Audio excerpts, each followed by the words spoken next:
All right, so welcome to the FeedBak podcast, everybody. This is back. This is our fourth, I think, live Facebook podcast featuring the one and only Obi. What How you up? doing, What man? up? Doing good. Doing good. And Alex.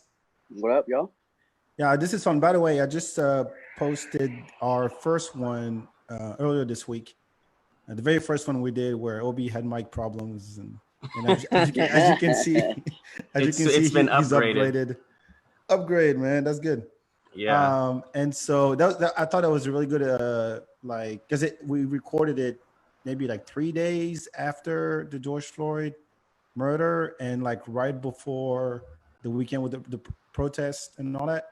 And we tackled a bunch of stuff. So if you have a chance, go back and listen to it. And I have, two more to post, but we talk about basically how divided we are as a country, from racism to coronavirus to politics and social media. So definitely a very insightful conversation. So go look up the FeedBak wherever you listen to podcasts. It's on there, BAK.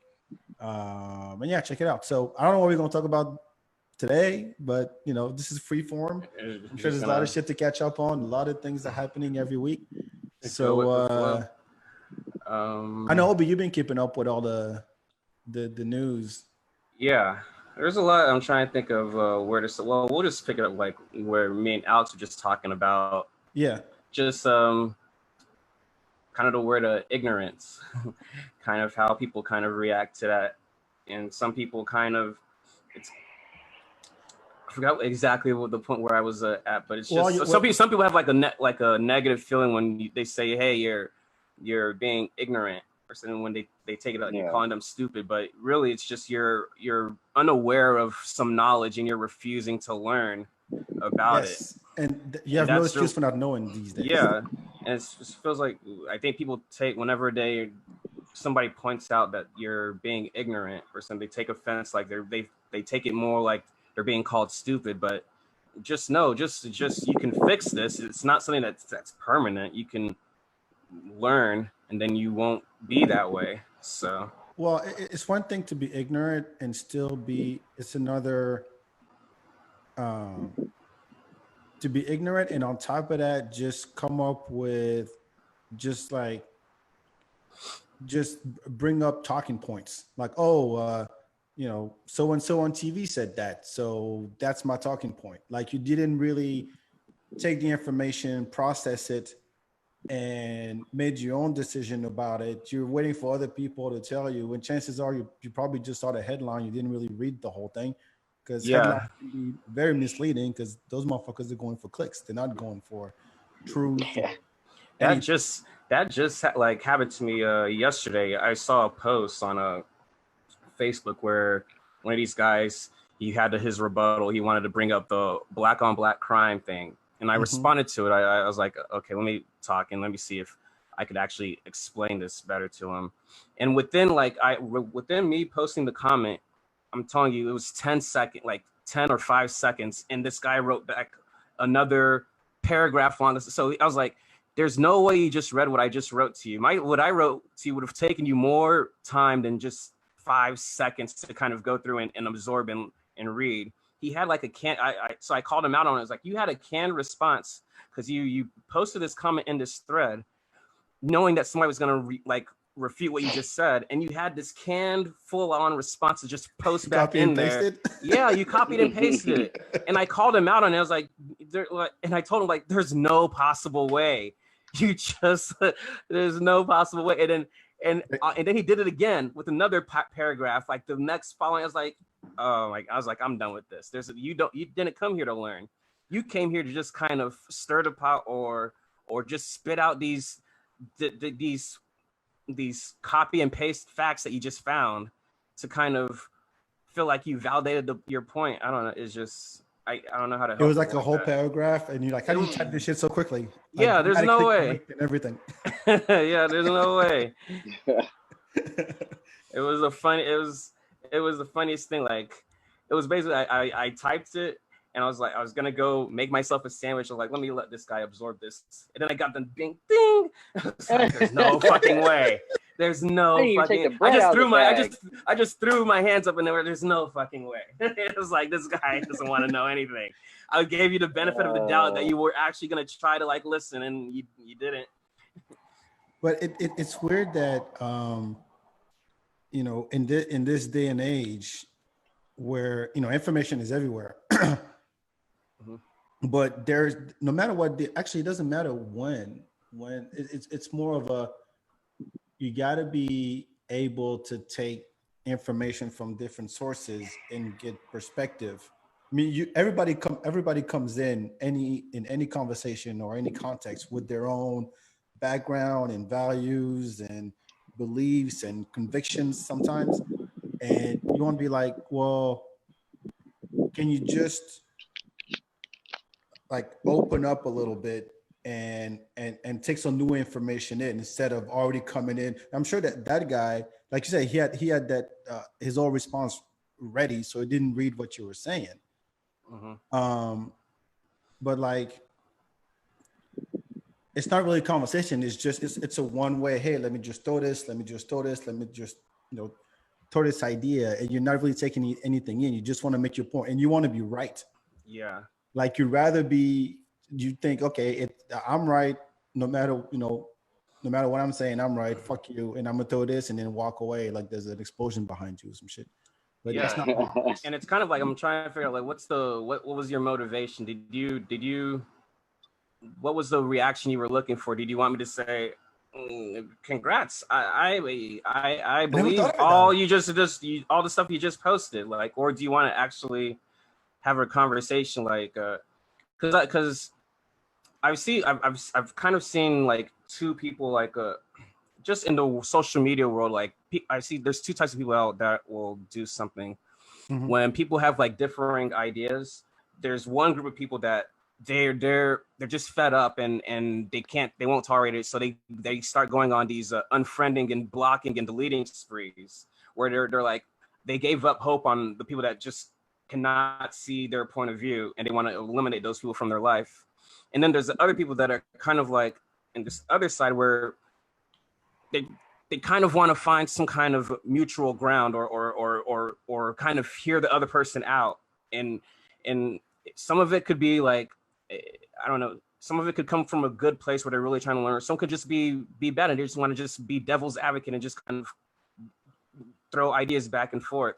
But I've kind of been I've been in this group of, I want to actually like have a conversation with people. Like, I'm not going to try to of course sometimes it doesn't go, some go good, some go bad, but I'm not going to stop trying, because I feel like I'm putting more hope into people that I can actually get through. And so far I would say it's been 50-50 with some of the people that have differing views from me, and we've kind of had these conversations online. Some of them, like some of us, we can actually find a mutual ground where we're okay. I see where you're coming from, that makes sense, but and then can you also see where I'm coming from, why this is like a concern? I was like, I completely, when you explain it that way, and you're not so, like, your gut reaction is not to just kind of throw away everything I'm saying, like it's not important, it doesn't exist, then it makes sense. Like, if we get kind of to a mutual ground, and then I feel like we can kind of form like some kind of actual solution. And like the person I was talking to, like, I asked him, what have you been doing? Like, are you going to talk to any reps? And he wasn't, but I was like, I am. So it's good that I talked to you. So your point of view, I can also add that into what I'm going to tell these people. Like, I feel like if you're going to have productive conversations with people online, come together, let's just come up with solutions, so that person can kind of carry the football and just kind of go on and pass it to the person that can kind of get the problem solved and do it. And he appreciated it. So now me and him, like, where we started off with different views, we have like back and forth conversations privately, and we're like, hey, how did it go? Like, was it good? Like, see, that makes more sense. Like, and it's been a good, it's productive, and it's progress. Yeah, but do you think most interactions online and on social media turn out this way? Because I don't think so. It depends. It just depends on your approach. Yeah, but it's still like, if it was a phone conversation, Or hey, let's hop on the conference call so I can see your face and I can see your reaction when you're saying these things. Do you look angry? Do you look passionate? I want to see that. I want to feel that somehow. And by typing on a Yeah, keyboard, it's you can't tell. Maybe we're just trying to yeah. shut you up and be like, you know Well, what, I got shit to yeah. do. I'm Well, just gonna agree I and think walk what I away. get yours. Yeah, what you said is that would be it would be difficult to do that if it was like a perfect like stranger. But the person I'm talking to is like a friend. Like if I didn't have that foundation where we were friends to begin with, so Mm-hmm. I know this viewpoint makes no sense to me. But I know you can't be like this evil or something, right? Or I know you can't be this like heartless. So that's where I kind of ground the understanding first. So then we can Mm-hmm. get to a place. Okay, let's talk this out, and we get to a mutual, and we have like a mutual respect for if there's two civil people and they're not like psychopaths on both sides, you could get to some kind of mutual understanding and some kind of valid solution. Okay, so if that friend that you know personally, right, Hmm. and he had a conversation with you, but you see that if you go to his Facebook page, there's all this all lives matter bullshit. Would you spend that much time trying to make him see the other side, Uh, or someone who hasn't said I anything at all, or someone who hasn't said shit the whole time? Yeah, that's I see that a lot where the whole like for the past month, the whole page is blank with not one mention of anything. You would think that they're just in another world, Yeah, but like just so but I have like honestly I've given them a shot. Some it's I told you it's 50-50. Some that I have seen all the opposite, the all lives matter, the blue lives matter, the all this stuff. I've either in a comment or a message or a text on the phone or whatever, and I've tried to like talk to them and see some of half of them are positive. Then the other half, when they respond back with something that's just more vile or something, the discussion ends at that point. mhm. Because I don't think you just want to you're more comfortable being ignorant and you want to stay that way. You don't want to like listen because it's like I'm not coming at you like in an attack kind of way or a malicious kind of way. It's just more I want to understand. I really want to understand. So it's like if somebody could come to you like genuinely that you actually know and you still want to maintain your ignorance, then Mhm. at that point there's nothing you can do for that person. It's Yeah, like but you're just more comfortable. Ignorance is bliss, what you said. you can't. How can I put this? That's assuming that they come to you and that they're actually willing to learn. I'm at a point now where look, if by now you don't know what the fuck is happening, that's on you. If you don't feel like there's a problem and that there's there are things that need to be done and you're totally oblivious to what's going on, you just go about your life, go to work, come back, take your shit, go to bed, then I got nothing, because you literally put zero effort into some kind of self reflection, and which would end up in some kind of action, whether it's reach out to you or look online, see what people are saying, or engage in these conversations if that's really how you feel you can contribute to the solution, or donate or something. But there's Yeah, no lack of coverage, there's no lack of conversation happening all over the place, right? I yeah, mean, that's it true. gets There's to like it gets to a point where it's even uncomfortable at work if you're the black guy at work, that your coworkers are not making uh, a comment or something, but you're like, maybe they either don't give a shit or they've already donated, but they don't want to put that in my face. yeah, it's You see what I mean? there. Yeah, I mean, I think it's safe to say nobody in this country is like unaware of anything happening. It's just right now it's like we really have to kind of see how everyone reacts to what's happening basically, Yeah, and people are choosing to react in lots of different ways. You know, So there's a. I was having a conversation with a friend recently, and we are saying like there's a capacity of self distancing. mhm. Like in other words, you're talking to a friend, and you're having a conversation, and it could be something as simple as relationship issues, and then they go, oh well, my boyfriend doesn't blah blah blah blah, or I don't do this, I don't do that, I'm not racist, I have black friend, I have this. So, and you're like, no, that's not the point. You got to be able to take a topic or an issue or an idea and take yourself out of the equation Mhm. to gain more perspective, but also elevate the conversation. But if you always bring it back to you, it's like, dude, you're not helping. Like if you're, it's like my dad always gives the example. Is like if you ask an actor and you say, hey, we need you to play a gay guy in this movie, and the guy goes, I'm not gay. Like that's not the point. Mhm. We need you to put yourself in the shoes of a gay guy so you can play the role, so you can play the part. Yeah, but I'm not gay. I'm not gay. I can't play a gay guy because I'm not gay.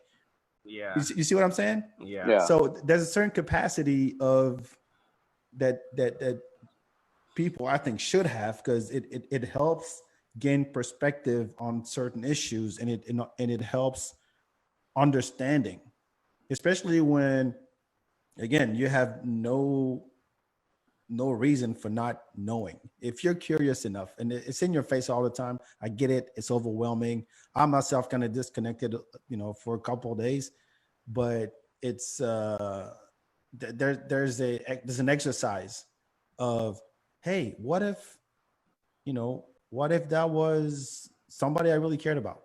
How would I feel? Didn't happen to me because I'm cool. I'm not racist. Go cops, but there's bad cops. Da, da, da.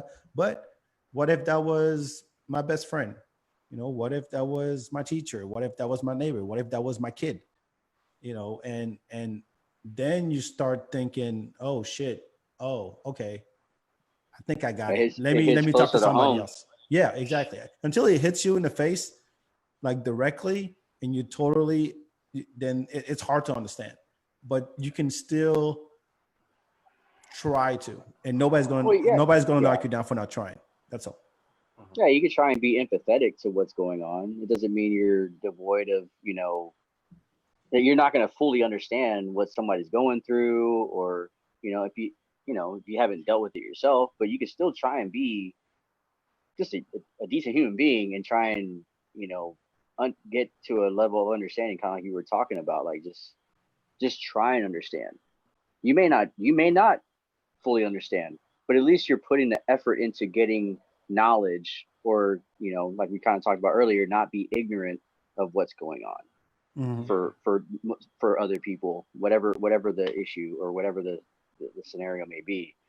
I think um, the more we try and seek to understand, the less things get complicated. You don't have to know everything, because that's impossible to know everything, but to try and understand everything, and why things are the way they are, or understand things to try and change the things that we need to change, Mhm. either in our lives, or in helping other people and changing in their lives. The more we try and seek to understand, uh, Yeah, whether it's I to fully agree. change things or not, it's still a seeking of something bigger than ourselves. I mean, That's true. it's There's it's human nature. And Kenzie's in the chat. Shout out to Kenzie. yeah, Shout yeah, out to everybody yeah. listening and commenting. Kenzie makes a good point, saying that it's the ego energy trying to survive and dominate, and people don't like change. Yeah. They're used to things being one way, right? Just whether it's white people running the show and signing the checks, and now everybody's like, oh shit, we got to change everything, and then they're freaking out like, oh crap, this Yeah. is not this is not going to end up well for us, and I'm afraid of what comes next. Yeah, it like I could even break it down to like the simplest. It is people hate change. Like think about what we're on Facebook right now, and every couple of months, Facebook changes their layout, and that first initial day, everyone hates it. Like, wow, why did they change this layout?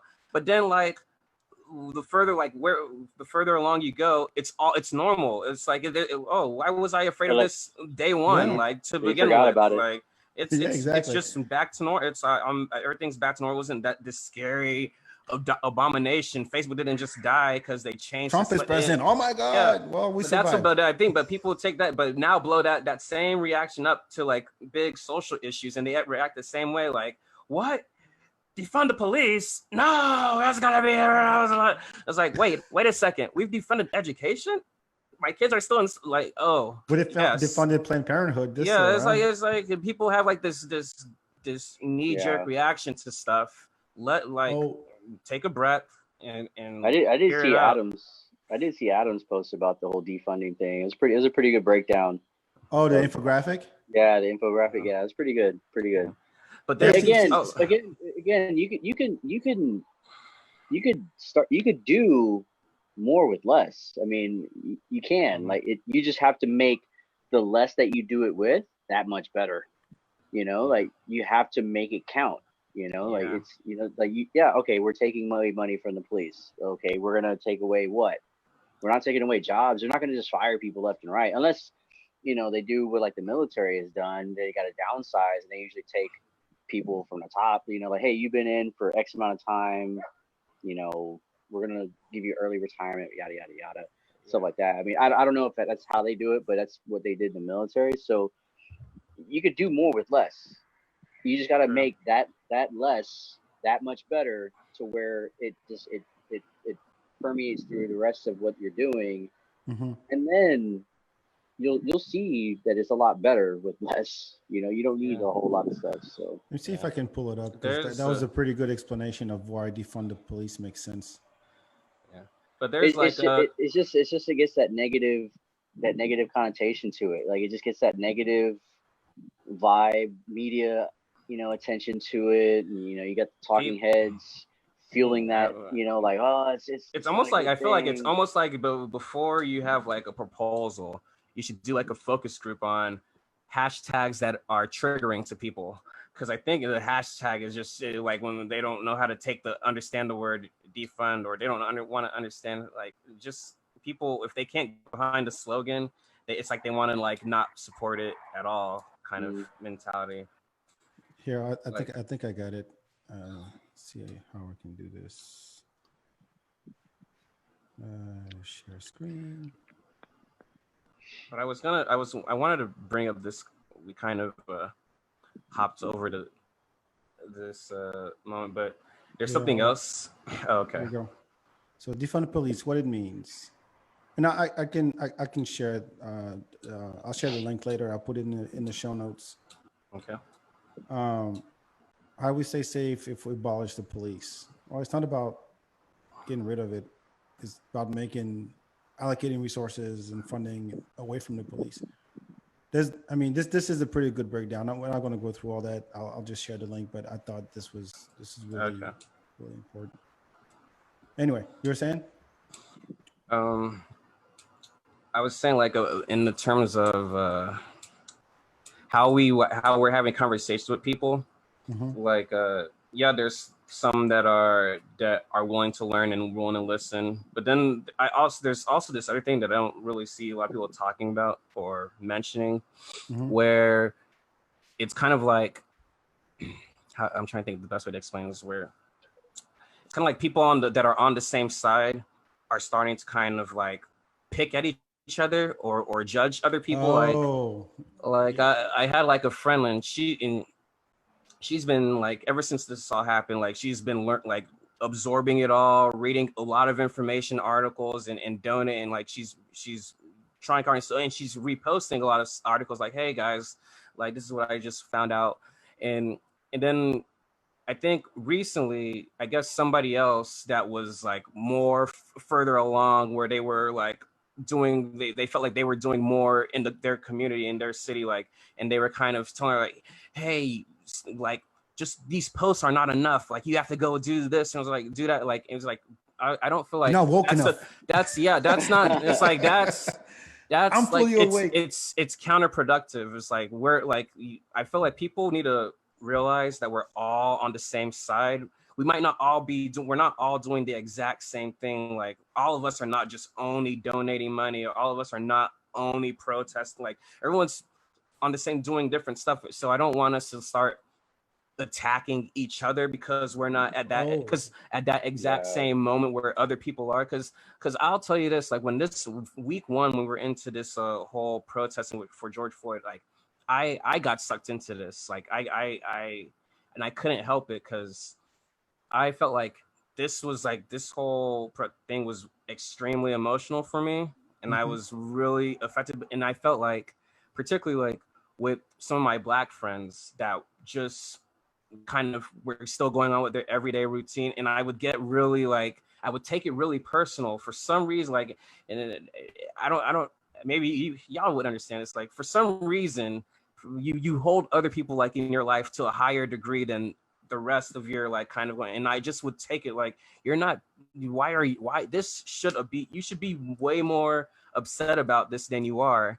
And for a couple of days I started lashing out at them, but then I was just like, we had conversations, and I was like, they are affected by this, but they're absorbed, they're processing it. Like I might be already a little bit further down the line where I want to get change done at that moment, but they're still kind of in the shock stage, and they're trying to absorb it, and they're trying to figure out what they need to do to kind of help find a solution or get something done. So I realized like I had to have like a reality check. I'm like, okay, like me kind of attacking them or something, it's not gonna make this better. Like they're on my side. It's just we're all doing things at our own pace or differently. So, and I just don't want people to get kind of stuck in that kind of mode that I was in. Like I've moved past it. I was like, and I know that I'm very thankful for just anyone that's like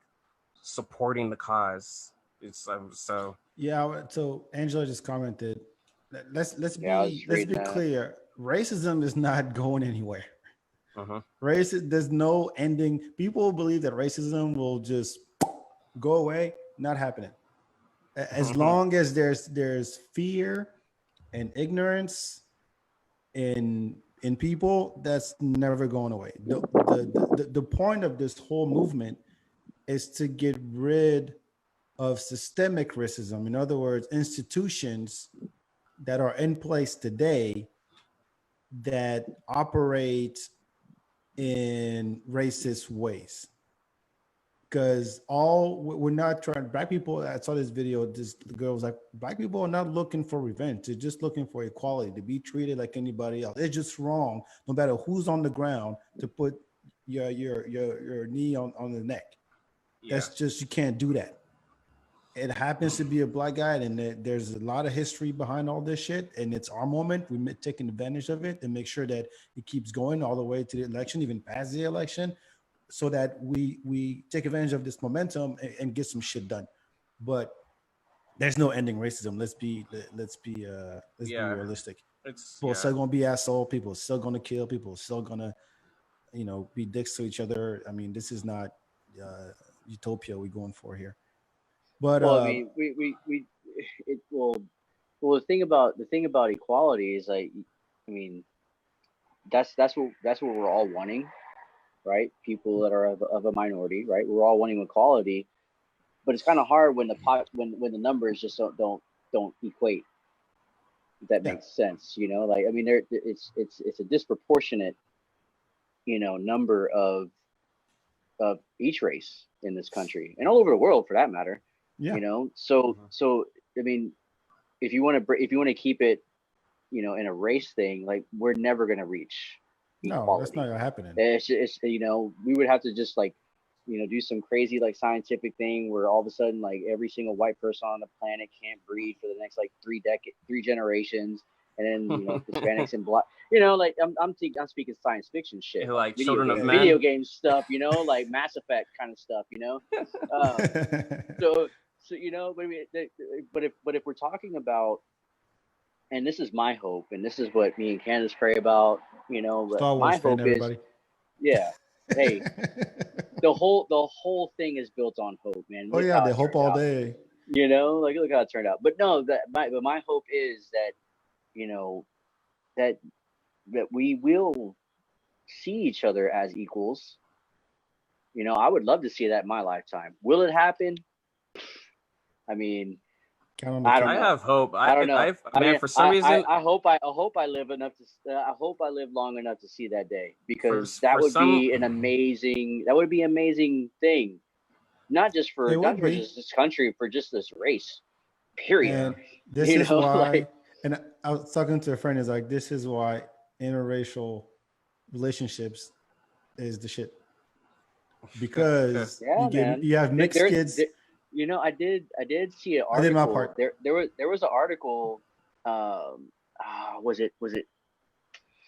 I think it was National Geographic did this article. This is years ago when I saw it, but they were predicting what um, Americans would look like in the year like 2060 or something like that. Mm-hmm. And they had like all these photos because they're taking the rates of interracial relationships and interracial like children and how that number is increasing.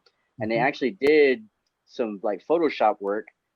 I'll have to find the link and I'll send it to you back. But they did some link, and like every single person, like woman, child, man, they all look the same. And it was like, you know, like olive colored skin, light colored eyes, freckles, golden curly. Like it was a really cool article. I remember I reading this mean, years ago.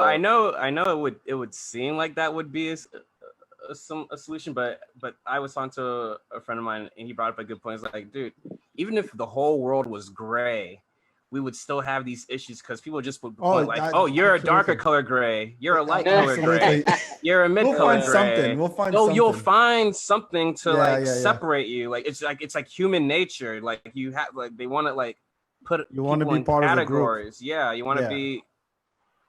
But this something. is the thing, like, you know, the brain works, put things in bucket. This is a screen, this is a microphone, this is a chair, and as soon as something doesn't fit, it doesn't know how to process it. But I think that by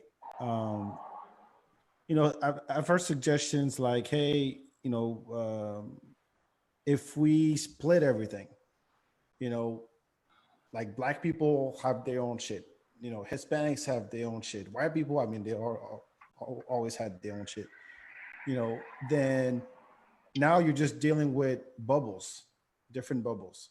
And that's not the whole point of this thing, I think, is trying to understand the other, trying to understand someone who's different, you know, for whatever reason. I mean, in any conflict, really, whether it's gay, straight, black, white, Democrat, Republican, there's always like a versus, and you're trying to, yeah, that's my team, you know. But I think if we want to get rid of this permanent dichotomy that we always fall into, you know, there's got to be some mixing. There's got to be some. You can't have understanding if everybody's in their own bubbles. Well, it's like I remember having a conversation with God, I can't remember who it was, but we were talking about like how, you know, like purebred animals versus mutts, right? So you get purebred animals, dogs. We'll stick with dogs. Like, you know, you look at all these purebred dogs and you could specify pretty much like, you know, like Great Danes. They usually have like, you know, hip degenerative diseases, and like like every specific dog breed has its problem. Because of the, you know, basically inbreeding within itself, right? Until you introduce new genetics or new genes or a new strand of breed, then that species of dog, canine, can grow into something greater. So that's what you're kind of talking about, like the bubble. Like if we started bubbling and started like just staying within our own thing, like we would just still grow stagnant and stale, and nothing would grow from it. Right. You know, so. I totally it was an interesting conversation, like how they like comparing humans to canines, but it made sense. No, but it's like if when you were a kid, you had maybe the luxury to be around kids of, you know, different backgrounds. You didn't really see any difference. You were just kids, right? That's where the ignorance comes in, though. That's where that, you know, not knowing. Yeah. But you don't know that you're put in this position, but you don't. But then at least there's a foundation for understanding, because you have a friend let's say you had a black friend that you used to roll with, and then when you'd get in trouble, he would get in trouble, but you didn't. So dude, I just that can start a conversation. Yeah. That exact thing. I just watched the interview that exact point was brought up where it was. Have you seen that YouTube series Conversations with the Black Man? That's Uncomfortable, going on. the Austin guy. Yeah. The one with Matthew He did one with Matthew McConaughey, and then he just did one with Chip and Joanna Gaines. And they asked the kids a question on that. Or the mom did, like, hey, if you saw a white guy at a gas station and a black guy, like which one would you be more like afraid of? And the kids just answered like, no, why would I? Like, they didn't understand what the mom was even asking, because they didn't see any kind of, or they were asked them, who would you feel more threatened by? And they said neither of them. Like, no, why would they do it? So, like, this is like, so people are taught this super young, and like, they don't just grow, like, they're not just genetically going to grow up fearing another race unless you teach that type of thing to them. It's a learned thing. It's a learned thing for sure. And then like another good part about that interview is because I like how like kids have no filter, just kind of come out and just start saying, like, the white kid asked the black host, hey, are you afraid of white people? And I love that question. I was like, the kid asked that? Yeah, he asked that to the black guy, and his response was perfect, because like I sat there, I kind of paused, and I was thought, like, how do I respond to this question? And my answer would be exactly what he says, like, I'm not afraid of white people, but I am cautious though, because I just don't want to be taken off guard by any situation, kind of. Right. And he explained that. He's like, yeah. I was like, I'm not. Yeah. He's like, I'm not afraid of white people. It's just we have to be cautious for some, like, this is what I shouldn't have to be cautious. Like, it's just it was a really, really nice conversation, and I really respect that family. They're teaching their kids right, man. So how do you guys feel? I want to switch gears a little bit. How do you guys feel about the mandatory mask? Wearing the mask in restaurants and businesses and stuff. I'm all for it. I'm 100% on board. I feel like they're doing it because, I mean, I really don't think that this country can stand another shutdown. And I think they're just going to do everything that they can to keep things open, to keep the revenue and economy going, whatever you will. But I mean, I think this is like I don't know. It's just I really just think that this is a kind of, I don't want to say last resort, because it's like a contingency plan. It's like a contingency plan. Yeah. But it's just like because we will not survive another shutdown. We just, like, all the southern states that chose to open up early, we're gonna go through it. I like that Governor Wheels was like, "Oh, young people are not wearing masks." Like, motherfucker, you opened the bars. You opened the bars. Everything early. Everything. Like, at the end of, and now we're just there. Now we're just starting to get test results back in. We're realizing, oh shit. But you know what's interesting? Really bad. And I think this is proper to this country, because, I mean, it took 6 weeks before people were up in arms with rifles and everything in the streets. I want to get a haircut. I want to go to the beach. I want to get a massage. I want to whatever. I want to go have a coffee. And then in Europe, all the curves have flattened and they're actually going down, because they were like, look, people, we're going to have to tighten things up, and you won't have a choice, but you'll see, like, it will get better. That's because they had the leadership that had the balls to just pull the trigger and do it, and said, not just you know wait what? and wait. My mom is over there. She got stuck in Paris, and she was telling me, like, you have to have a letter just to go outside saying where you were going. You going to see a doctor, or you're going to the grocery store, or you're going. I think that was it. And then if you got checked, if the cops arrested you and said, "Hey, where you going?" You didn't have that letter, you get fined. Some in other countries, they would shoot you in the face or take you to jail if you were not wearing a mask outside. I heard about people getting jailed. It's exactly what Alex just said. It's man, leadership played a huge role in this COVID. But it would never work here. Never. But because you know, prime example. What you see how good New York is right now? Like New York, like went through their peak, and now it's flat all over again. Because like Cuomo, when it was going against everything that Trump was advising, and now New York is straight to the point where they want to close New York off to the rest of the country.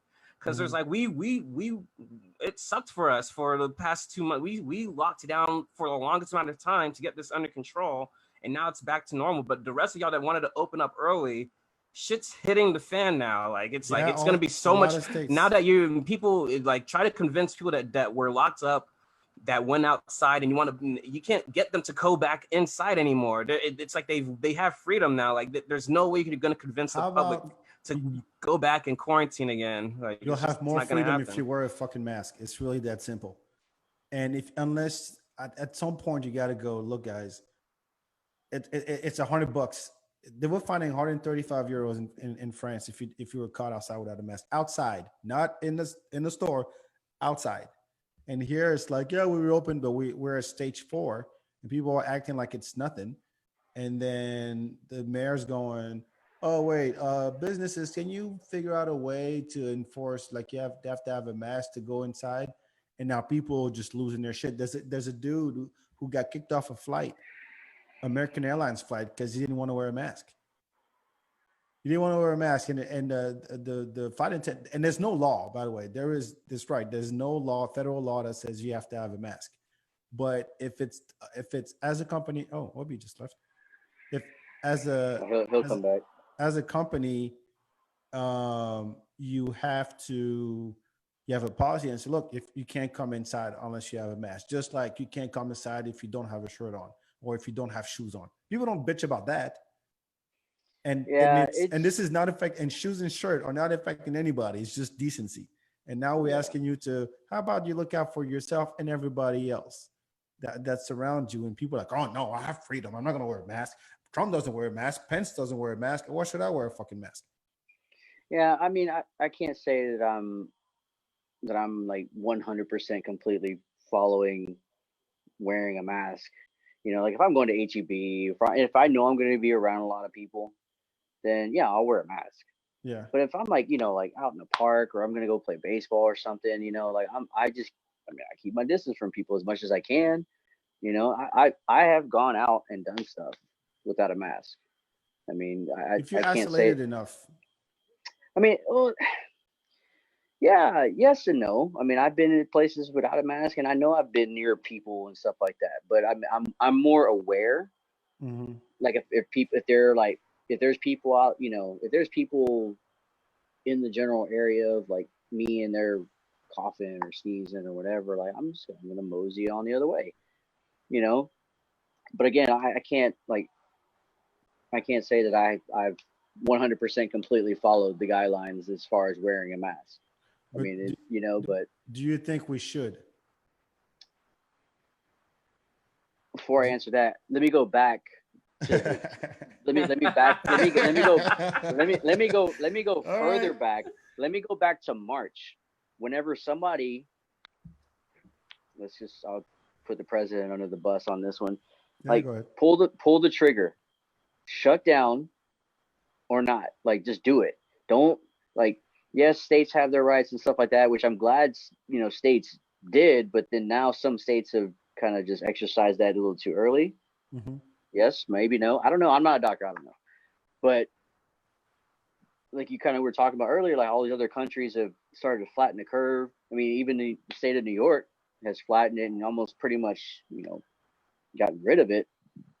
But we went up.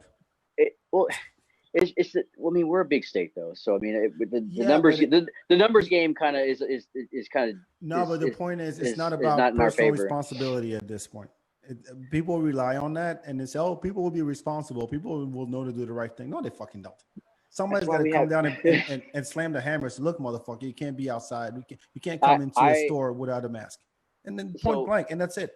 End the story. So when this whole thing first started, kind of really like building up, I was thinking like, man, like, all right, well, let's just shut it completely down, you know, and give like kind of like what like you were saying, like you have to have a letter to go do this or that or this or that or whatever. There was no way. Again, I'm just speaking, my opinion.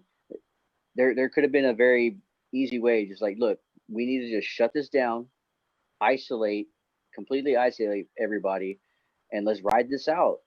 We'll and then like the government can bounce back from this. We as a people can bounce back from this with each other's help and with each other's cooperation. Like we could have just completely shut it down and ride it out.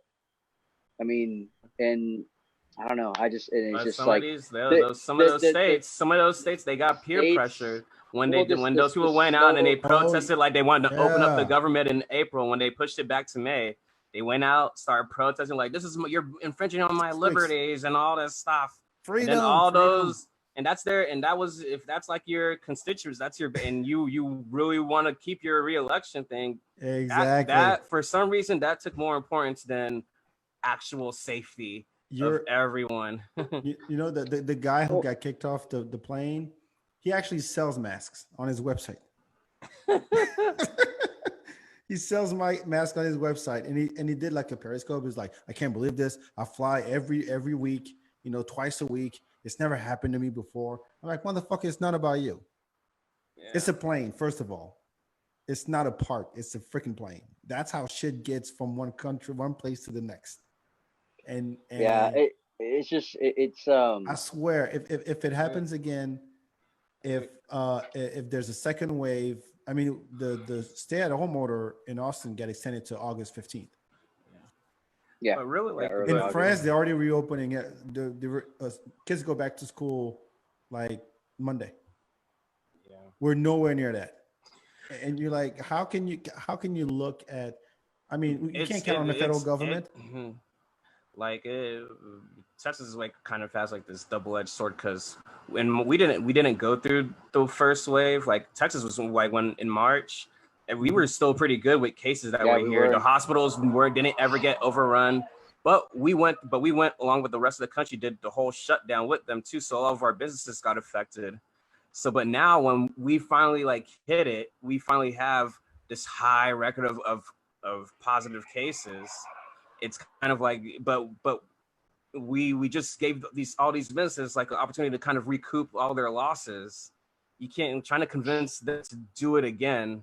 There's just not going to be any way. Like right now, I think the only course of action is the public, like mandatory PPE for the public. Like you have to be wearing masks, eye shields, like hand sanitizing, wash your hands, and then the government has to really just protect the hospitals. Like make sure they're going to get a high number of cases. Like majority of people we can all say are going to like bounce back from. You're going to quarantine. Your body's going to fight it off and you'll recover. But for the people that have like the underlying conditions it'll get worse for them, like that need to go back to the hospital and have to be on ventilators until their body kind of works this out and fights it off. You just hopefully all the hospitals we have in Texas can kind of, or just like in Florida's really bad, and all these other states just are able to like handle the big flow. Like and hopefully with the ones that didn't open up early, with all those extra ventilators that they brought up for their cases, maybe they'll have to start shipping that down south to all the ones that reopened early. Like at least we're like prepared for how bad it could get. Oh, they're going to send them to the highest bidder is what's going to happen. Yeah, it's not going to be, oh, you guys need it. It's like, okay, but it's at least like we know what to expect. Basically, we know how DC, New York, California handle. Like I think California's still in their lockdown, or are they just opening up like this week? I don't know. I haven't really kept up with that. I know they were pretty strict. I mean, so strict that Elon Musk said, "All right, I'm leaving." And he just bought some. I heard he bought like there was like $5 million worth of land. Yeah. Just outside of Austin. Austin. I think it's like right next to Circuit of Americas. I was looking at it on the map. I was like, that wouldn't be surprised. I was Yeah, like, that's how strict they were. they're serious. They're moving Tesla to Austin. I was like, jeez, you just bought up all this land. Like, yeah, Crazy. that's wild. Yeah, I mean, it's just like the reaction was the response to what was going on was way too late.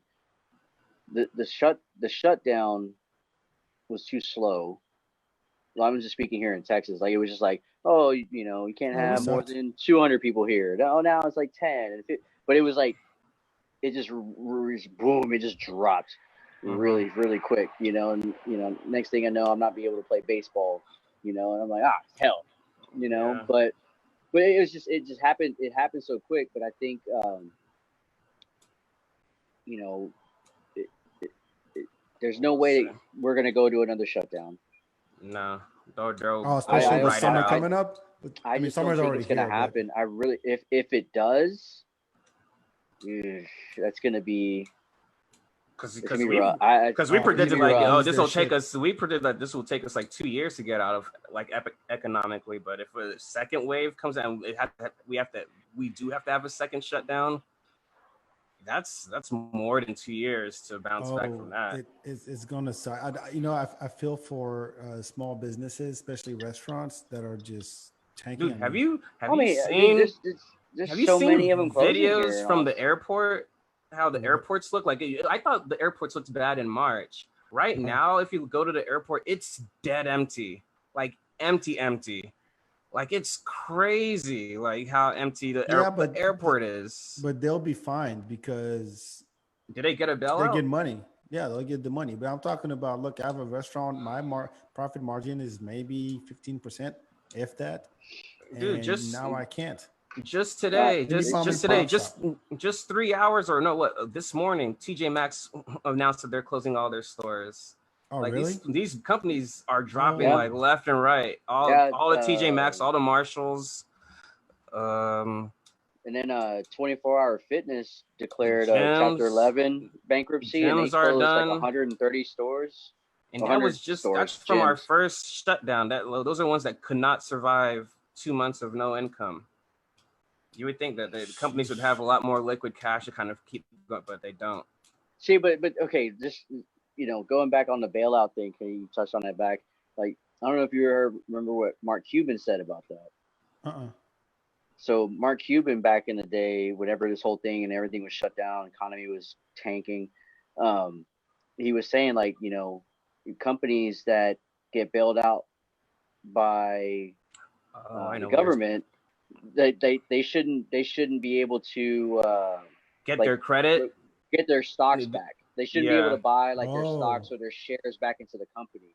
Like, once the government has it, the government has it. Like, they shouldn't be able to buy back their shares.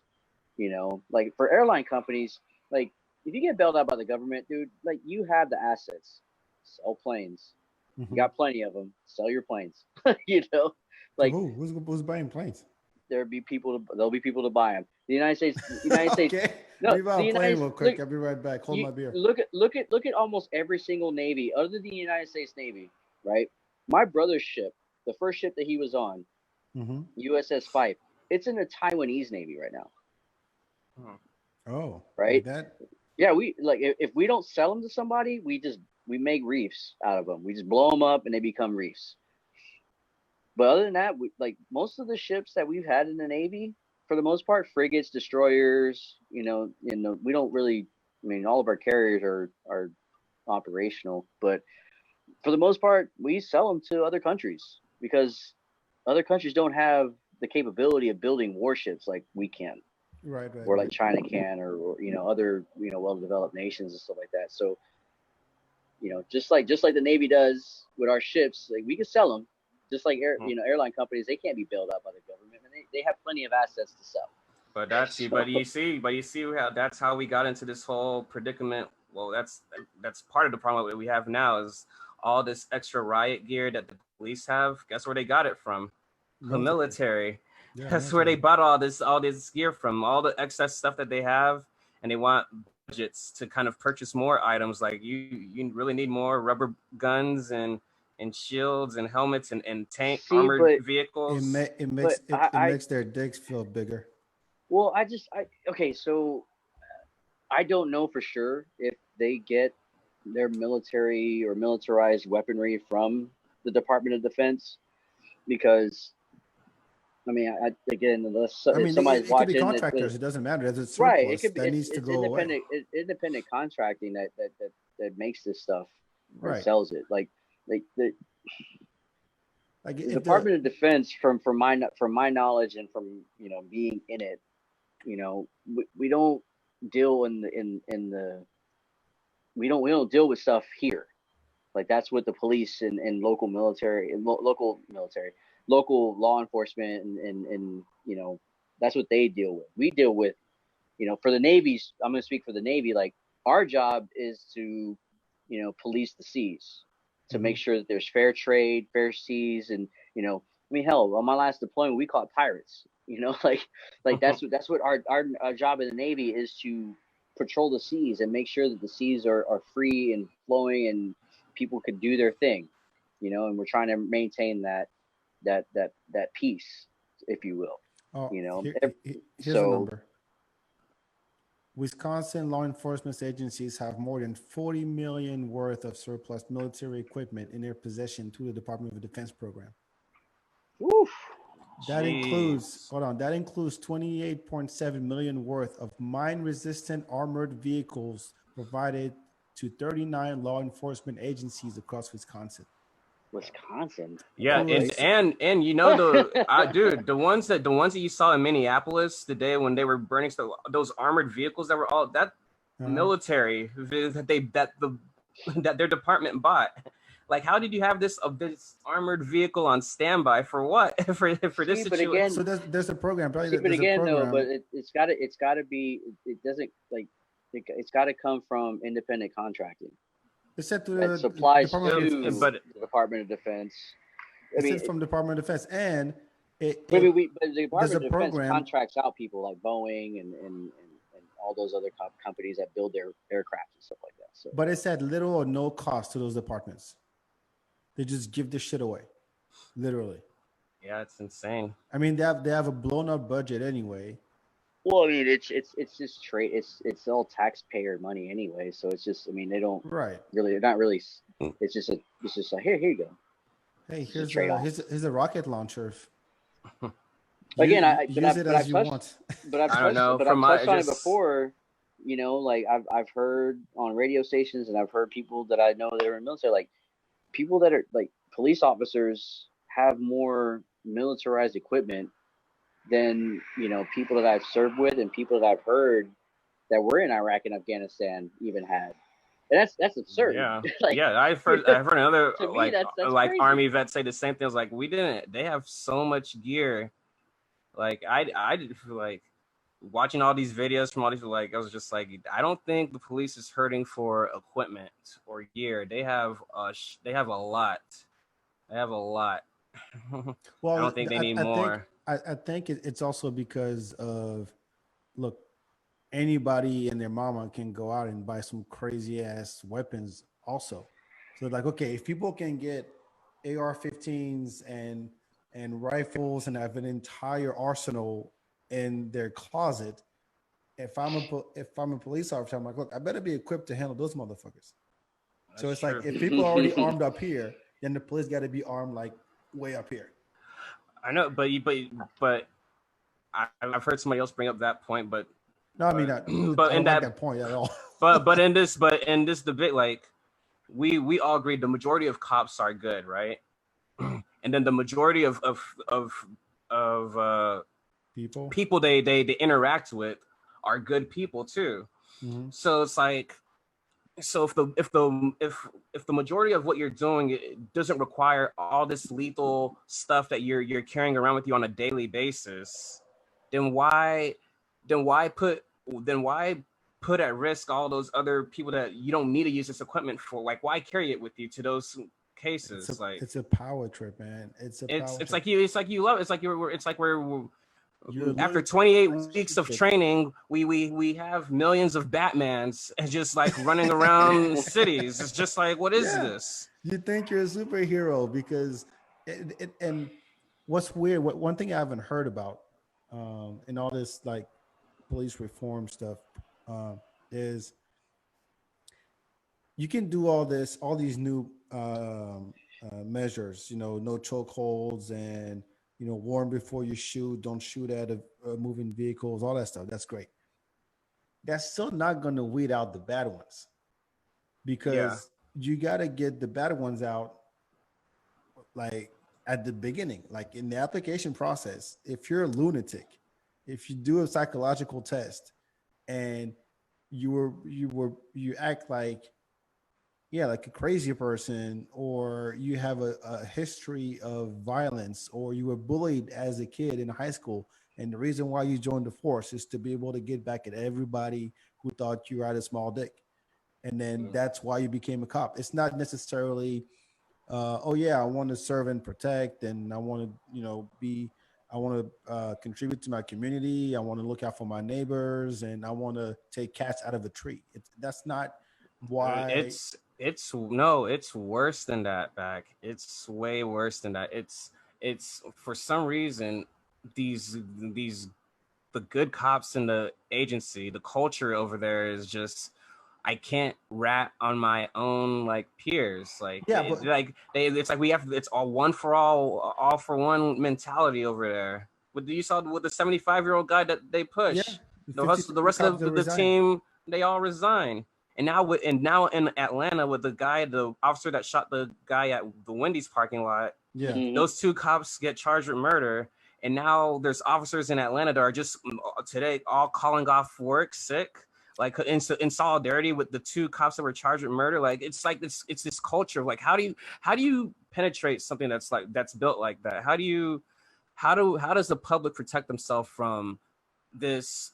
If it's like we have to bypass them somehow, like, because if the good cops there are not going to stand up and call out the bad ones, like these, like y'all should have done this yourself. We've gave you like decades to kind of filter out these people yourself, and you can't do it because for some no, reason, like you start thinking about your own personals, like, oh man, I like, that's my sergeant, that's my buddy or something. I can't, he has a family, I can't tell on him, like but he's doing bad stuff, he's injuring people, he's killing people.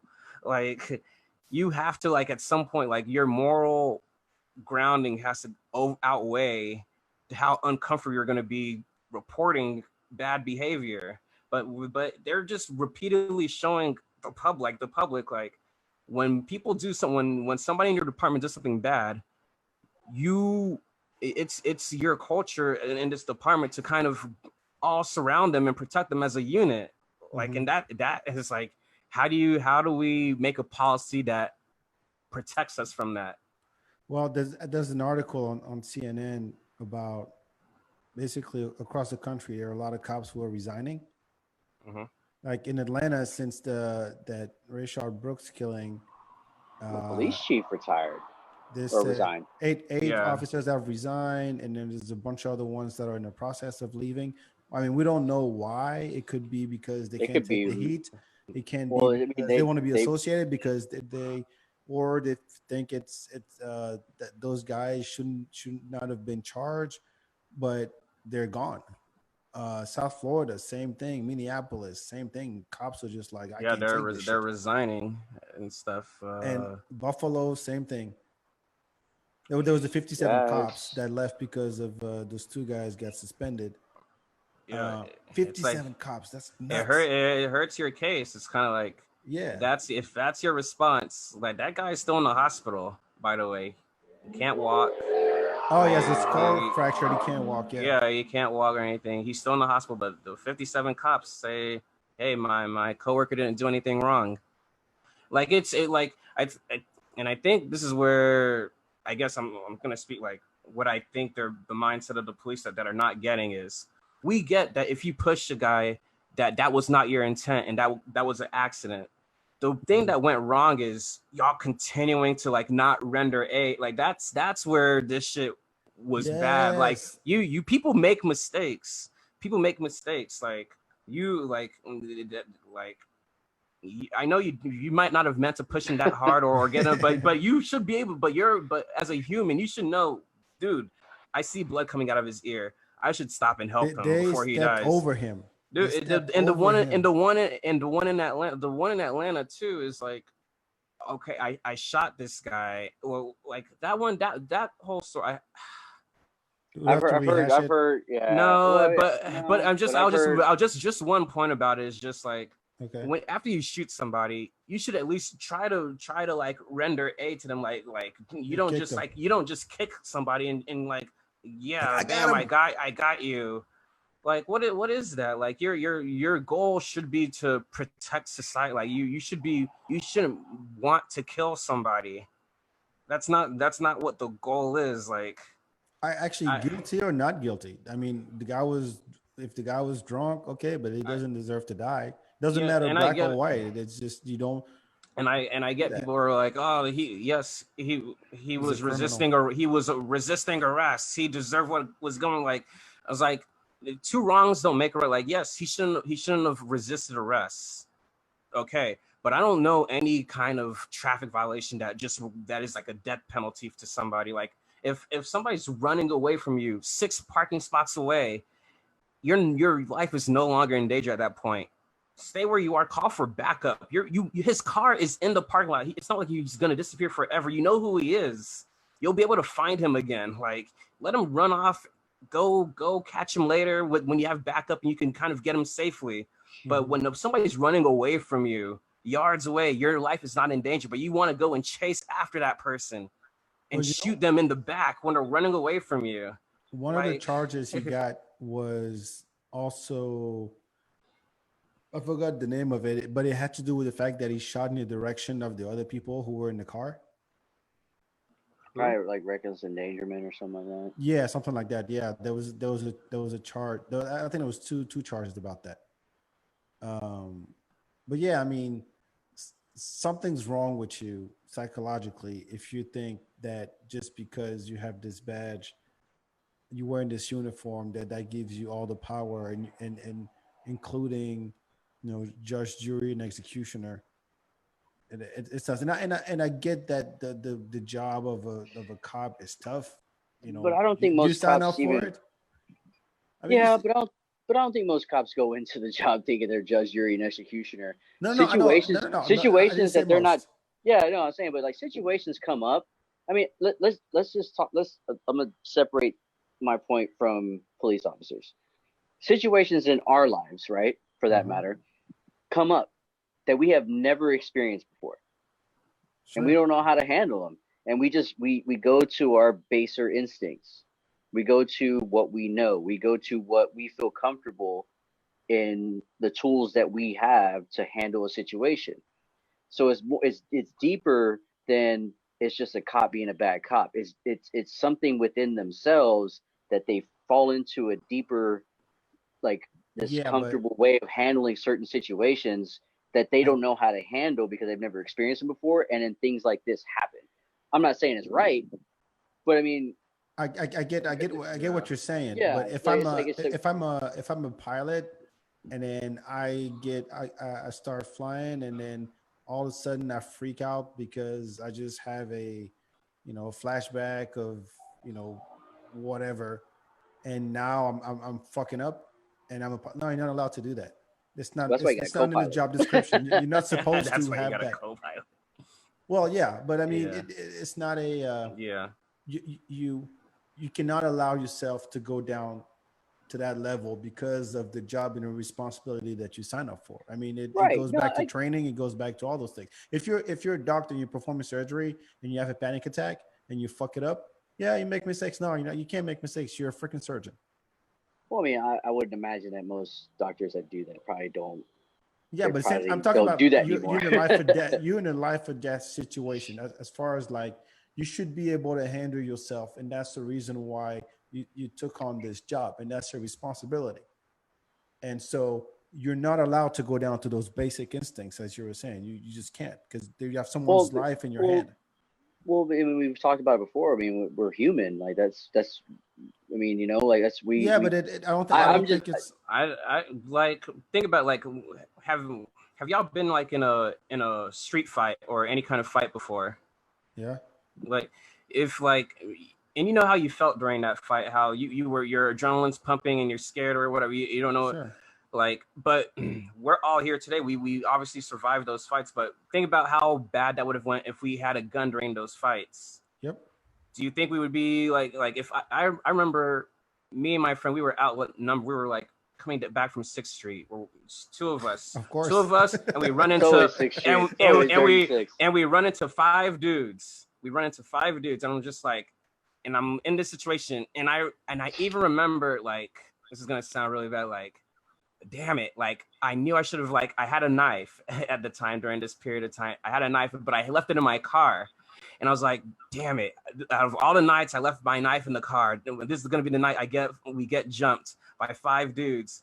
And these guys, we're all like yelling and going back and forth, but we ended up like, it was fun. We got through that whole situation. Like, your ego, your pride might be lost, but we're all still alive. Nothing. If I imagine if I did have that knife and I'm not outnumbered, like, I could have killed, like, it's like I could have killed somebody that night for no reason, like, because I had something lethal with me at the time. Like, it's kind of like, it's like sometimes you have to remove that element out of the equation to protect people, I think.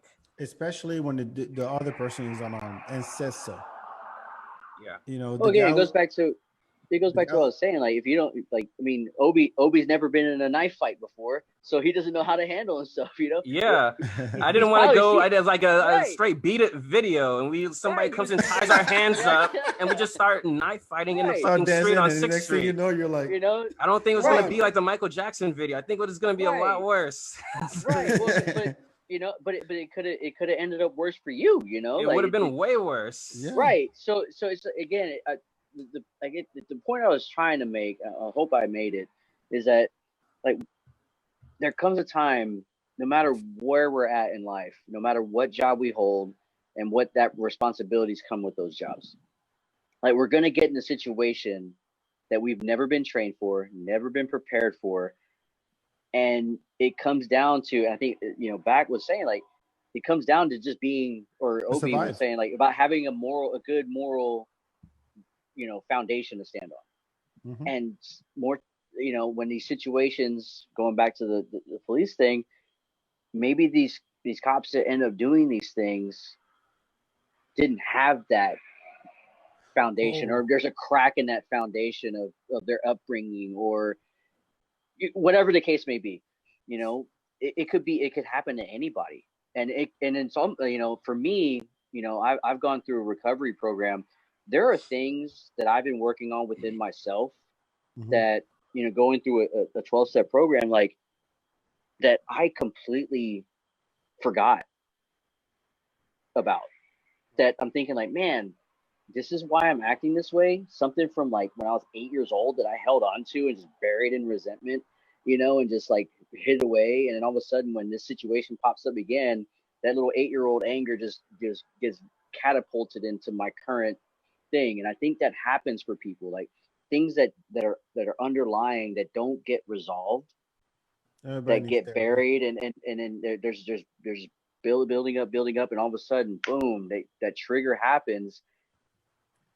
You never know how you're gonna. You never know what react. can happen. Yeah, how are you gonna react? Because something that is way back in the back of your head that happened to you when you were a kid, or you're a teenager, or young 20s, 30s, whatever, that comes up, and then all of a sudden, just you see red, and things just change. It's like when you practice martial arts, and then when you're practicing, your opponent is always like this with their hands up, and you're like, that never happens. If you get into a fight, nobody's going to be like, come at me. It's never going to happen. There was an interesting, it was like a quick piece on the news. It was, always around the time when there was just a mass shooting, the whole gun debate just comes back and nothing gets solved, but we still talk about it for days. And they took 3 people. One was like someone who's never touched a gun, someone who, grew up with in a farm, and like daddy had guns and you shot a few times, and a gun nut, like someone who was like had an arsenal at home, went to the range and practiced. And so they wanted to stage in the little piece, they wanted to stage a mass shooting. So they're sitting in this in class, right? And so they go through a whole training process, how to take the gun out, when to take it, the safety, shoot and aim, breathe, handle the recoil, all those things. I don't even know much. I don't know anything about guns, but that makes, as far as the training they got, that's the same training that cops go through. It was literally the same thing. And so, and you see progress in that, and then they just stage a mass shooting. So they're sitting in class, and they all have guns, like fake guns, like paintball guns, in class. And the teacher is like, yeah, this is the class, we're going to teach you all how to react to to an emergency situation where you have to protect yourself, and blah blah blah. And then next thing you know, someone walks in, and it's off stage. Someone walks in and starts shooting, right? And they capture each person's reaction to that, right? And it turns out that the guy, even the guy who went to the range and practiced for years and knew, couldn't even get the gun out. And by the time he did, he already got shot by the dude who came in. So people have this idea that, in in the best scenario type deal, well, the guy runs away, I'm going to shoot for the leg. I'm going to try and shoot for the leg. And next thing you know, because of the adrenaline and the stress, you miss, you hit him in the head or you hit him in the back. And nothing ever goes according to plan when you throw in, stress, your body reacts, you're nervous, all those things. And you think you got it under control, but you fucking don't. And so, whether or not that dude really intended to, I mean, he kicked him afterwards. So I would think he really wanted to kill him. Otherwise, he wouldn't have kicked him. But in other situations where there's someone gets shot, it's like, look, I'm trying to stop the guy, and my brain just went, "Hey, grab your gun and shoot." Like, don't think about it. And the kind of training that they were showing, that they were featuring in that piece, is the same training that cops go through, and they were saying that they have to do that training every day or every other day and stay up to date with the latest techniques and everything. Otherwise, you end up with, people get shot and people get killed that didn't deserve it. But I don't know what it is about this. I mean, too much. I don't want to go. It's the video games. It's Hollywood. It's all that crap. But there's a culture of, oh yeah, if everything goes well, I will jump. I will duck to the right, and I will shoot him in the leg, and then he'll fall, and then I'll get on him. And no, it's not gonna happen, dude. We have a good question in the chat. Have you been apprehensive on what could happen to you as a man of color? It seems that lynching has come back, getting jumped, getting shot, getting hit. Yeah. I've seen that a little bit. I think Obi posted something. I was like, man, what? Like, yeah, what's again, up? Like the question, like, just clear, is like, have any of us been apprehensive as a person of color? And my answer is every single day. Yeah, all the time. You always look around. No, I'm not even saying it like in this like haha joking kind of way like that. It's like it.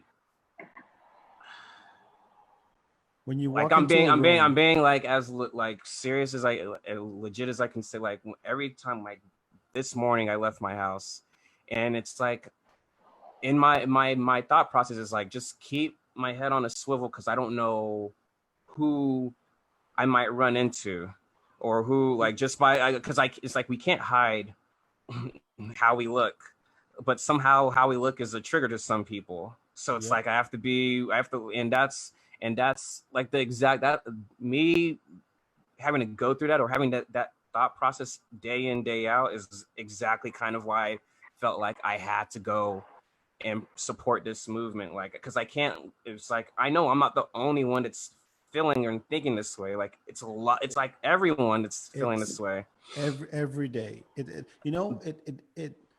gets to a point where it always has, but when you walk into a place and you can feel the tension in the air, If you walk into a place full of white people, for example, you can feel sometimes you can feel the mood changing because now you're in there, especially Yeah. if you're a young black guy.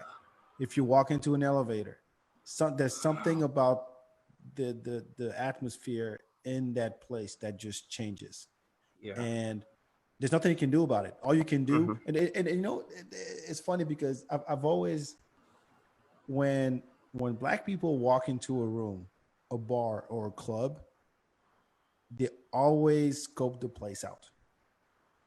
Mhm. Always. Where's the exit? Who's staring at me? You always want to look around. Always looking at, and you know, my friends always, or they count how many other black people are in the room too. You, That you, happens all the time. you know what I like? The best way I try to explain this to like my white friends is like I ask them, have you ever been to a all black club or a or all black like school or event or something Mm-hmm. where you were the only token white person there? And when they say when they go back and they rethink about that moment, they're like, oh yeah, I have. And then they kind of whether they admit it or not, they remember that moment of how kind of uncomfortable they felt because they stuck out like like they didn't match the rest of the room. And I was Mm-hmm. like, you that feeling that you have in that moment when you're in that all black club, that's how your black friends going out into the world. Like Everywhere though. everywhere we go, going to HEB or going to the D, like we're constantly surrounded by people that don't match us, and it's like it's that uncomfortable feeling that you have to kind of do this mental gymnastics with to kind of like no, it's this is all good, like it's okay, it's safe. Oh, But then it's sometimes like I feel like some people so that's why when we do kind of put these institutions kind of like historical black colleges or we have hip hop or anything that kind of has a room where it's just us. We kind of want to feel that way, how they feel just going out into the world, and you don't that thought doesn't have to cross your mind because yep. we're entering a room that that just looks like us, so it kind of just feels normal to us. Like, but Oh, it's like every single day, like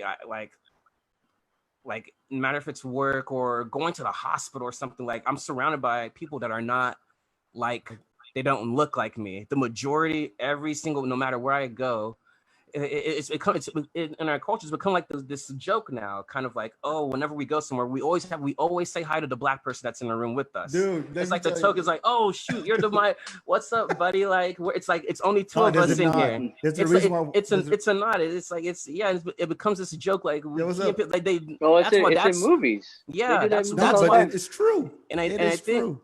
yeah, and I think that's where you see this joke in pop culture. That's where that comes from. It's kind of like because if you imagine everywhere you, no matter what the situation is, we're always the minority in that group. Like maybe Asians, like other minority groups can feel the same, like Latinos or Asians. Like when we're the Yeah, majority but of the we have a U.S. is history. yeah, and we have History a to history build on. with it too. It's just like I tell you a that thought story. is always there.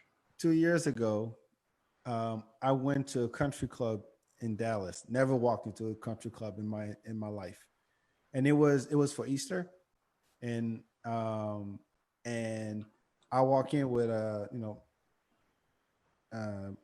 my girlfriend's family, and I'm there. My son is half black, and we get out the car, and it's sort of like, oh, hello, sir. Let me take the keys. Blah blah. Blah. I'm like, this is fucking weird. And the only black people were the valet. Hmm. And here I am. I walk into this country club in Dallas, and when I say Dallas, I mean like affluent Dallas, like yeah, rich Dallas. And they had a whole brunch and everything, and I'm standing there, and I'm like, if I make any, if I give them any reason to look at me funnier than they're already looking at me right now, it shit. I'm like, look, I'm here. My son's half black. That's why I'm here. That's all I got. That was like, yeah. It's It's like okay. for I'm some not. reason you feel outnumbered. For Yeah, some reason, seriously. it's just like But it's just I couldn't help. I couldn't help but look around the whole time. Like, where's the black folks? Like, where's the black folks who joined this club? And apparently, I don't think there's any. But it's a weird feeling where everywhere you walk into, you scope out the place. Exits this way. Okay, there's another black guy there. So if shit goes down, It's always if shit goes Yeah, if shit goes down, that's who I need that's to who ride that's with. who I'm running with. That's who I'm Yeah. riding with. That's who I'm escaping. If there's anything, and it sucks, but it is something you live with, and you can't. There's nothing you can do about it because it's not on us to change. It's not on it's not on us to do. Like, you always try to act appropriately. You're always trying to. Yeah, and that's the other thing I was trying to explain that too. It's kind of like it's like the cop thing, like how why they fear you. It's like I put all this energy into like presenting myself properly, like on a daily basis, and the fact that it's like I could go through all this effort, like I speak nicely, I don't commit any crimes, I kind of it's like I appease everybody, like to put everyone at ease for some reason, because of the way I look, and still it's like no matter what I do, it's like it feels like it's not enough, because at any given moment somebody might call the police on me or shoot me. Yeah. It's like it's like a bad world to like live in. It's like you want to like block it out of your mind, like no, that can't be how the world is. But you keep going through life situations where it just keeps instilling it in you, like that is how the world is. Like this keeps happening over and a lot of us we all have stories, and a lot of us don't even tell the stories that we have, because they're just like, I don't want to be that person that talks about race all the time. Mm-hmm. Like if I wanted to wear a baggy jeans or a hat, or I wanted to have dreadlocks or grow a fro and put a pick in it, I can't do, like, as much as or have cornrows, like as much as I want to do that. I mean, I can't because I have no fucking hair. Yeah. But it would be giving people a reason to threaten me or to do something, and I don't want to give them that chance. So you dress nice, you wear nice pants, you wear nice shoes, you don't wear sneakers all the time. You don't want to be that guy. Yeah, you do whatever you can so you're not the like the stereotypical, like the sketch artist black guy that everybody supposedly looks like. All black guys look like. You don't want to be that dude, so you do whatever you can so you're not that guy. So just to wrap it up, because I don't want to go 2 hours. I think an hour and a half. Well, I think with all this is going on, and this is just my outside opinion, because I'm Hispanic, so I can't speak for you guys. Yeah, but I think it's thing. It's similar. Not as intense, but it is similar. Well, I mean, again, like you kind of said, like we don't have the history, right? I mean, our history almost ended with Columbus, before we even got to the rest of the United States. So that's a whole other conversation. But I mean, it's like, I think with all this is going on, and the support that it's getting from not just one race, like it's multiple races that are supporting this movement, I think it's going to come to a point where, like, you guys are going to be able to be yourselves, be able to do what y'all want to do, dress how you want to dress, and not have to, that's my hope from all of this, that change will happen, in a systemic level with what we hope that happens in a systemic level, the change that we want. But also just in general, like just the human culture in general, like people we need to be more accepting of the differences that we have with each other, and be respectful of that. And you can still be your own person, but you just got to respect that we are different. We are created different, and there's a reason for it. I do truly believe that we are different for a reason. We're put here for a purpose, and now I think this movement, this Black Lives Matter movement, has a lot more steam behind it now than it ever has before, that I really hope that it does hit that tipping point to where, like, hey, this is it. Like, this is what we are as a species, and we have to be accepting of each other and move forward together. Yeah, I have faith in this generation. I think this generation can get it done. The next one, the younger kids. Like us, like It right now, the has to people that start are with doing us. it, like, It has to start with us. Yeah, because I but think this is one where I feel like we're all like, when you see other protests, it's usually like that niche of who that protest is pertaining to that's with them. Mm-hmm. yeah, But this one really feels like finally, like, we've all realized we all have to unite to kind of get this issue done. And I think that like that meant that kind of focus will help in the future when other issues come up for whatever it would be. We all know, like, we all have to really work together to like fix this. Like, it can't only be that niche. Like, if that niche needs like help, no matter if it's like gay rights or women's rights or whatever it is, we all have to work together to kind of make sure that goal happens. And just currently right now at this moment, it's black lives that need help right now. So we all have to, like, this is in the history books. This is the largest protest in world history ever. Mm-hmm. Like, so Yeah. it's just like, I don't want to be like 20 years from now, or my son asks me like, hey dad, do you remember that Black Lives Matter movement? What were you doing? Oh son, there was 3 episodes. There was 3 episodes of Ozark. I had to finish watching that. Like, I couldn't participate in Black Lives Matter movement. I had to like, my Netflix subscription was like about to expire. it's not for HBO Max, and there was all these libraries. Yeah, that, like, no, Yeah. this is. I think this is something you really should pay attention to and try to be part and kind of help accomplish the goal. All right, then on Back, that I know note- I know you want to wrap it, but I will say that, like, the last thing I want to say is, like, the only way we get equality if equal parts are putting into it. Like that's the only thing I really want to say. Like, everybody has to equally put their share into it if we all want to see equality. So, I mean, that's, you know, what you put in is what you get out. Yep. All right, on that Oh, dang, kumbaya note.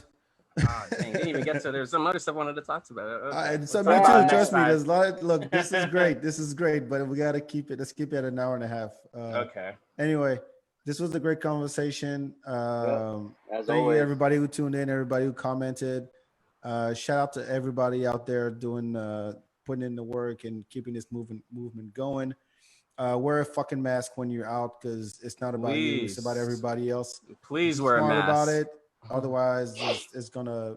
I mean, we're at stage 4, so it's gonna get worse. So you guys try to hunker down and just follow the rules. Don't be a dick. Don't be a freedom fighter. Nobody gives a shit. All right, just be smart and don't be selfish. Other shout tomorrow's outs. a big day too. Yeah, Juneteenth tomorrow. Yeah, or an hour and a half. Juneteenth. We'll talk about that next time. Look, that Hey, we're not gonna run out of topics.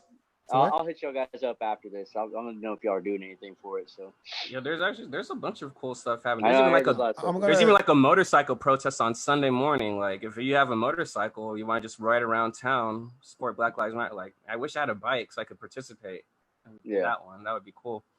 All right, before we get off on another Okay. All right, thanks Obi, thanks Alex, thanks everybody for tuning in. Make sure you follow the FeedBak on social media and iTunes, wherever you listen to podcasts. And we'll talk to you next week. Thanks so much. Ciao. All right. Peace, everybody. Peace.